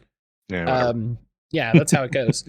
Liminal Horror has a lot of what I wrote down as optional rules in the actual PDF. They're the appendices. What was sort of the thinking behind having? I mean, I don't even know if do you consider them optional rules? Yeah. I guess is the first question. Yeah. It's a great answer. Honestly, that's a great answer. Again, we as writers, especially for the deluxe edition, because we carry this idea through, we're giving you toolkits. We're not telling you need to play a game a certain way. That's why, like, we write modules. We don't write adventures. You know, for the way that the distinction is that the modules are toolkits that you will then bring to the table and have your game. So we're not so worried about making sure that somebody's playing Liminal Horror the right way. We're going to provide some guidance because as much as I hate to admit it, there is a wrong way to play the game. But as long as things are working for your group and your table, great. So the core rules are the core rules. They're simple, they're light, they're framework. People can get those. People can have a great experience using just that. But there are people who want a little bit more. So, you know, the initial appendices that we have in the Investigators edition is just that little bit more to help you get, like, tailor the experience to your table. And then we've carried that through into the deluxe edition itself, where we've got, you know, a whole expanded series of appendices there where it's like we introduced tactical combat rules to give you just a little bit more robust of experience in the deluxe edition there. And there's things that people haven't seen yet, but we were talking a little bit about them. And we did a double down into survival horror and talk about stuff like crafting and ammo management and stuff that's not present in the base system. We introduced funnel rules in, they've already existed, but we rewrote them for the deluxe edition. And there's a couple other random things that we have in there that I'm forgetting right now. But the idea being that, like, Liminal Horror is a minimal framework that you can adapt to run, we're saying, any type of modern horror that you want. You can do that on your own. You can bolt other stuff with the system on here. More power to you. Great. But we also want to give you those options where it's like, hey, here are things that we recommend bolting on if you want to focus on XYZ. You don't need them for every game. Maybe you want the survival horror rules that we wrote for like 3 sessions where your characters are lost in the woods. You might not need them for the rest of it. So take it, put it on there, use it for those 3 sessions, throw it out, whatever. The game is yours. We don't want to, like I said, we don't want to tell you how to play your game, but we want to give you the toolkit that you can use to get the experience that you prefer at the table. So we got appendices, we got expansions, we got all the stuff. Do what you will with it. We just made it. You do whatever you want with it. We wrote it. There you go. Have at it. You answered a lot of the things I was going to ask, so that's great. We got ahead of it. It's it's the fun thing that happens sometimes where like I ask a leading question, and then in the course of answering that leading question, you answer the follow-up question. It's like, well, there we go. There we go. This is great. So the last question, as always, before we do outros and things like that, is the 3 question. Everybody gets a 3 question. In the first episode, I asked Star who her top 3 guests to have on her show would be. It was kind of spur of the moment. Thought it'd be a fun way to end the episode, and so we've just done it every time.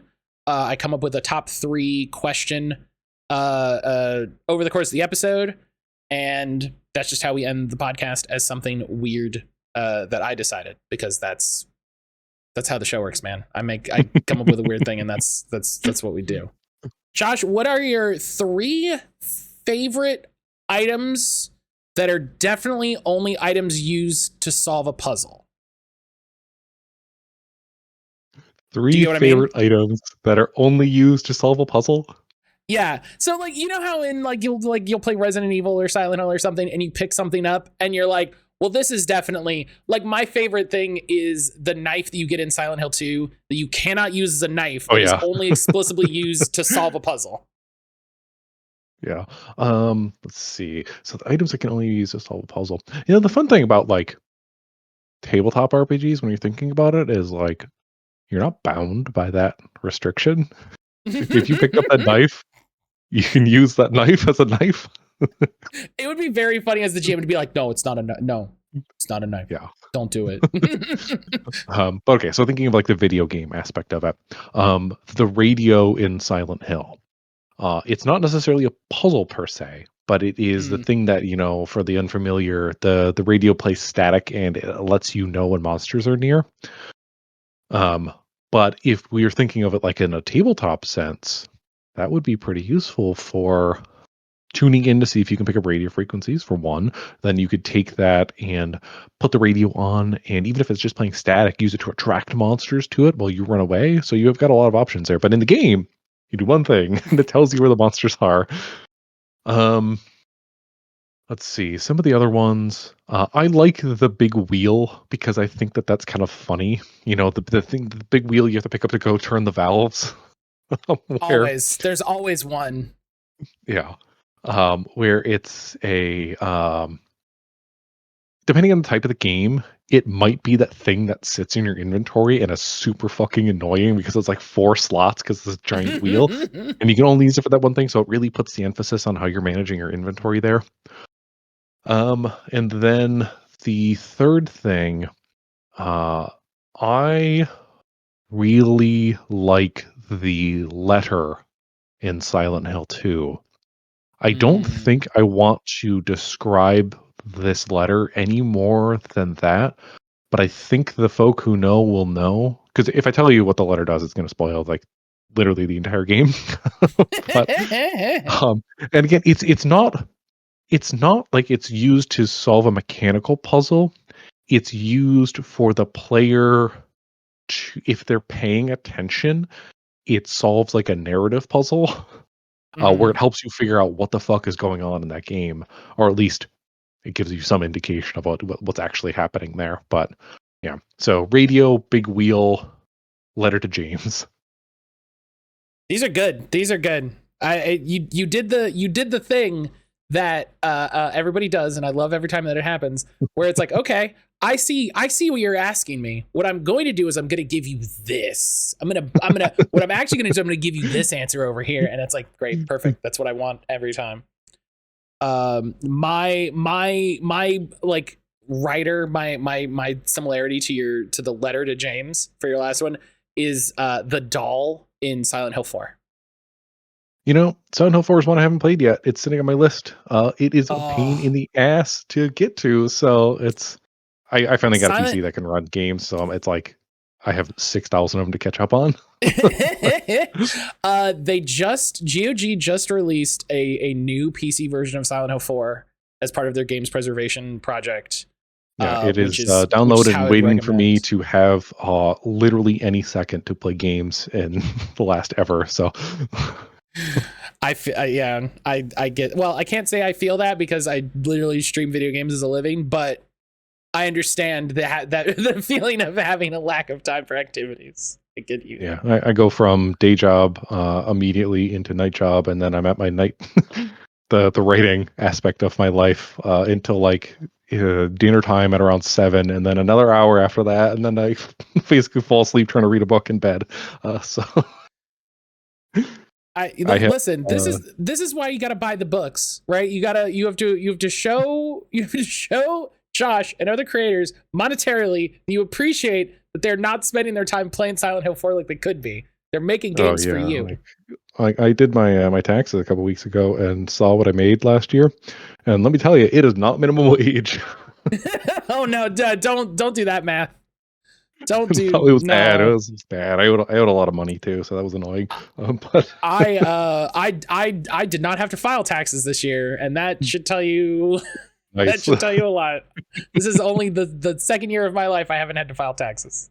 Yeah, I don't know. I went from being, real big video game player. I still play a lot of video games, don't get me wrong, to then like revolving my life around creative pursuits. And so it's just like the one thing I want to do, I literally cannot because I have wrapped myself up in too many projects. And we're getting through it. Once the deluxe edition is finished, I'll have a second to breathe, but then other things are coming, so we'll see. Right, I'll have 1 second, and then you'll have some other thing you're doing. Yeah. Bless y'all for staying so busy. Like I said, people appreciate it with money. With money, don't just be like, "Yay, money! Buy the things." Yeah, we're on Backer Kit now. I don't know if I said that. But Liminal Horror Deluxe Edition. We're actually doing pretty good. We've blown through some of our stretch goals. We're looking good. We got, as of this recording, like 25 days or something left. But there will be a pre-order store, and if you're listening to this years in the future, go to Space Penguin. They probably still have the book in stock. If you're listening to this years in the future, email me and just tell me that, because that would be weird. That would be a weird email to get, and I want that to happen to future me. But yeah, obviously, I'm sure it got mentioned. I'll mention it here just so it's said. Liminal Horror Deluxe Edition on Backer Kit. The link to that will be in the show notes. Click that. Go there. The goblinarchives.ish.io will be in the description. You can go check out the Investigators version and all of the adventures that we've been talking about. Go buy them. Read them. They're great. I talked about how great the Bureau was. Here on the outro, Josh, I'll give you another who you are, where you want people to go, and the homework, which is a new thing that we're doing, just something you want to direct people to, somewhere you want to be like, hey, you like my stuff, go check out this related thing. So let's start with me, because you can cut me off at the other part when I start rambling. So again, my name is Josh Domanski. I'm an everything in the indie tabletop RPG scene, but primarily a writer and designer. If you want dev editing, come contact me. I like doing it. It's fun. But you can find me online, primarily go to the Liminal Horror Discord server. That's where you can find me basically 24/7. If you do not already know how to access it, go to the Liminal Horror website. It's liminalhorrorrpg.com, and that's your big directory to get you to everything there. That'll get you again to the itch.io page, the Discord server. The Backer Kit is probably linked on that, even though I'm not 100% because I don't run the page. But go to the website. Yeah. But if you want to find me specifically, I'm pretty much just on Blue Sky at this point, at least in a way that's accessible for my work. That is Unenthuser, Blue Sky, or whatever the fuck that stuff is. But it's unenthusiastic user smashed into one, Unenthuser. That's how you find me. Oh, you can also find me on itch.io at unenthuser.itch.io. Where I do some of my personal stuff there, just a bunch of like little short adventures and stuff that you can find. But yeah, come chat.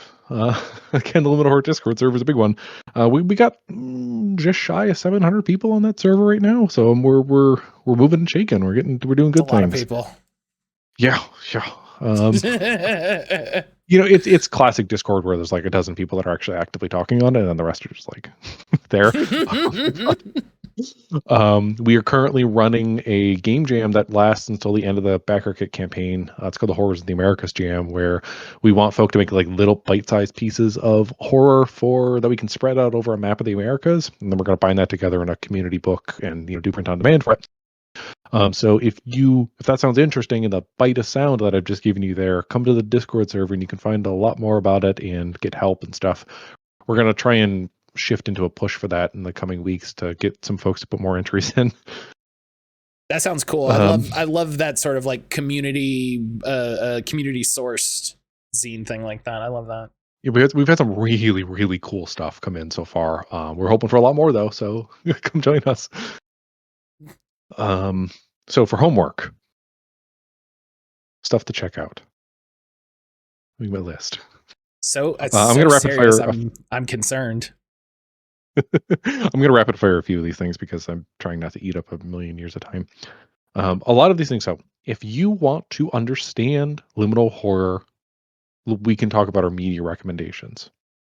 So I want to talk a few media recommendations for homework, and then there's some games I want to shout out to, but I'll spend more time on the games. So media recommendations. The perfect 3 examples of liminal horror at the table for a movie: In the Mouth of Madness by John Carpenter. Evil Dead Rise, specifically. The other Evil Dead's very good. Evil Dead Rise traps you in a single location and has like an active doom clock that you can feel ticking in the background. Go watch that movie. It's actually pretty good. And then Scooby-Doo on Zombie Island.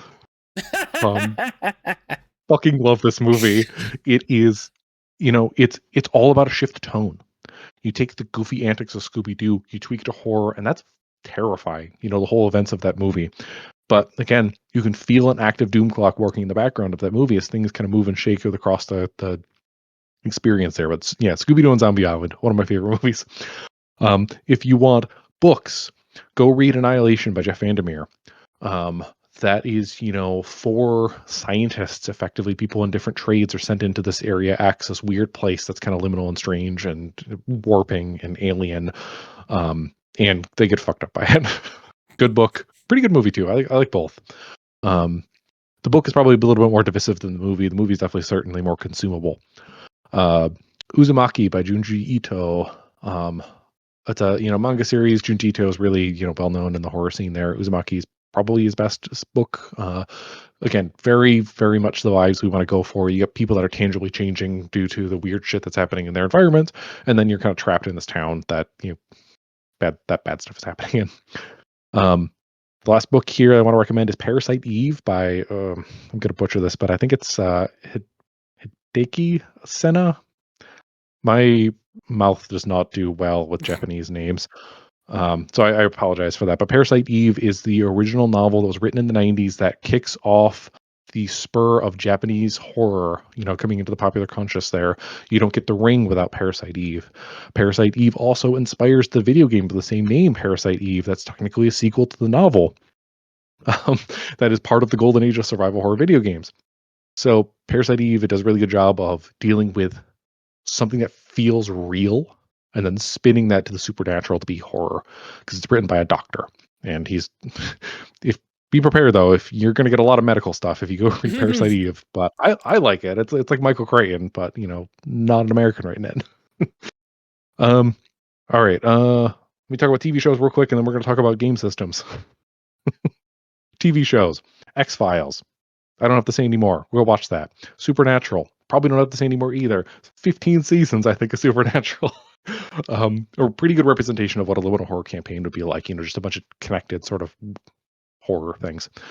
And then the number one show that we recommend for liminal horror is Midnight Mass from Mike Flanagan. It's on Netflix. Midnight Mass, again, each episode feels like the doom clock ticking in the background. You have a secluded location, you have a modern horror, you have normal people that are responding to the horror and how it all kind of gets twisted up. It plays with a trope that I really, really like that I'm not going to spoil here because you should go watch this as blind as you possibly can. The whole Midnight Mass. Go watch that if you haven't. To shout out other people, other game systems. If you want experiences like liminal horror, but maybe you don't want to play this game all the time. I certainly don't. And I'm one of the writers for it. I run a lot of different systems here, and so it's fun to get a different and varied experience. It helps you become better game masters and better players to do a lot, especially if you're reading more, you're playing more, getting different experiences here. We talked about this one a lot, so I'm going to kind of keep it short. But Cthulhu Dark. Was it Graham Walmsley? I think it's how you say his last name. I love everything about this book. Great system, great advice. The adventures are a little weird in terms of what I like to read and run themselves, but I think they're worth reading at a very minimum there. I don't think you can get hardcovers anymore. I got mine, I don't even know if it was secondhand, but I got through a really random shop a couple of years back. But you can still find the PDF. I know you can find the PDF alongside Stealing Cthulhu was a book that was a precursor to this. Stealing Cthulhu is also worth reading. It includes one of the original versions of Cthulhu Dark as well. But Stealing Cthulhu is all about taking Lovecraft stories and stealing their bits for tabletop games. That there. One of the other games I want to shout out. Recent guest of yours, I believe, Nathan Paletta. Yes. Imp the Perverse. I didn't get a chance to listen to that full episode yet. I just saw that it came up and I peeped on the first few minutes there. So I don't know if you got into this book, but Imp the Perverse is all about playing like the stories of Edgar Allan Poe, or at least games inspired heavily by the work of Edgar Allan Poe, where this, like, if you're a liminal horror fan, or you think you're going to be a liminal horror fan, go get this like immediately, The system is all about how you as a character have this like internal corruption that is going to manifest itself as a monstrous entity. And so you are battling this thing inside you, this Imp of the Perverse. And you're also fighting against those who have fallen to that sort of side of, their fate. They're bound up in their own personal horrors. So you have to both fight these creatures and combat the thing inside yourself that wants to change you into a monster. Very much playing in the same space as a little horror, just a different spin. It's American Gothic instead of contemporary survival horror. Cool book, interesting size. I like the binding. It's really well done. But real quick, because I know we're blowing over time, the final system I do want to talk about, Public Access by Jason Cordova and Gauntlet Publishing. They don't have a physical copy of that yet because they're still making it, I guess, where this is actually a good example of kind of what we talked about earlier, where the Gauntlet, as a publishing house, they release digital versions of their games, and then over time, with the help of their community, work on the games and then come back with a better version. They did that with Brindlewood Bay. They did it with The Between. That's The Between's getting printed right now, last I remember. They did it with the Silt Verses. That's going to get a new bound hardcover version sometime in the future, and they're doing it with Public Access, where Public Access, you play as 20-somethings in the year 2004 investigating the disappearance of a public access television show in Dagoya County, New Mexico. So specific.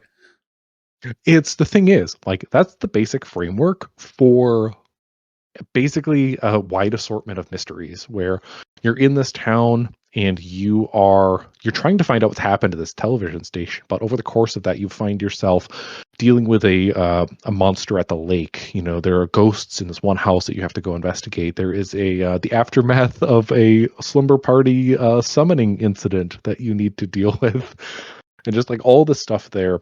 It's got that 2000s era nostalgia for it. It's got that good liminal horror in the sense that you're playing characters at a transitional time in their lives, dealing with the horrors. And it's a car from Brindlewood Systems, so no one knows what the answers are until you play to find out.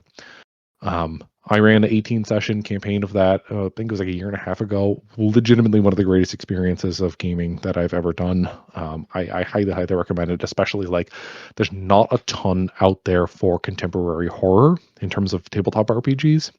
But Public Access is one that you want to go read and you want to try and play. That sounds great. I feel like I've heard the name Public Access, but I hadn't really like heard the hook, and that's sold. I'm down. All right, but that's it. That's my big expansive list. No, that was great. That's fantastic. Listen, that's a lot of homework. I hope everybody gets to it. Chop chop. But yeah, that's gonna be us. Josh, thank you so much for spending time.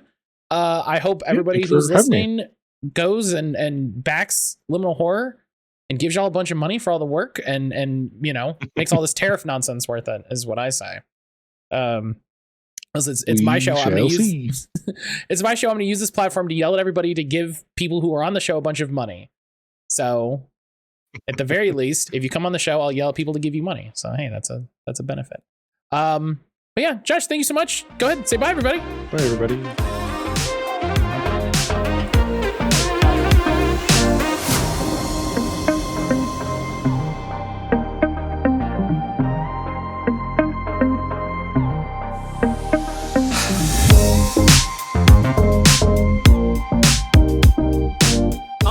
Everybody, that's another episode done, and we're here in the outro where I tell you about a bunch of stuff. I first of all want to thank Josh so much for sitting down and chatting with me. It's, again, always thankful to people for taking the time to talk to you and me, effectively, us, about the amazing stuff that he's working on. I put links in the show notes to a lot of the stuff that he mentioned, a lot of the other stuff that he has from other publishers, the APs and stuff like that. Please go check it out. I'm really excited to watch him go run the bureau for Gehenna Gaming. I've been meaning to sit down and watch Gehenna Gaming anyway for a little bit. It's just making time to do things, and time is not a thing I have a lot of. The links to everything, obviously, including the backer kit, is in the show notes. As I pull up the backer kit page, there's 6 days left as you're hearing this. Looking at the backer kit page right now, they have crossed $100,000 recently, which is very big because that means for one $20 pledge, you get PDF copies of everything. The Liminal Horror Deluxe Edition rule set, the Bloom, the Mall, the Bureau, One Night at Shelterwood Inn, and the Parson and Jesus of Hungry Hollow. I'm hoping before the end of the campaign, they cross the Bureau Remastered PDF stretch goal. That would be very exciting, but we can only do that if you go and back right now. As always, thank you for listening. Thank you for tuning in and checking out the new episode. I love getting the email. I've said this before. I love getting the email at the start of the week that says, here's all the downloads from the week. It's really great. If you're coming new to the show, if for some reason, this is your first one, hi, welcome. Thank you for checking it out. Please, I encourage you to go check out previous episodes. Those things might not be on BackerKit. They might not be TTRPGs at all, but I encourage you to go back, check out previous episodes. I would love to see, if I'm honest, I would love to see more people go listen to some of those older episodes. I think they're really cool. I talked to some really cool people, and I encourage you to go check them all out. If you're interested, the link to the Patreon is in the show notes. It would be fantastic. You'd help me pay for fees and hosting, but just checking this out, telling your friends, rating it, is more than enough for me. As I always say, I've got more episodes to edit, so I'll see you in the next one.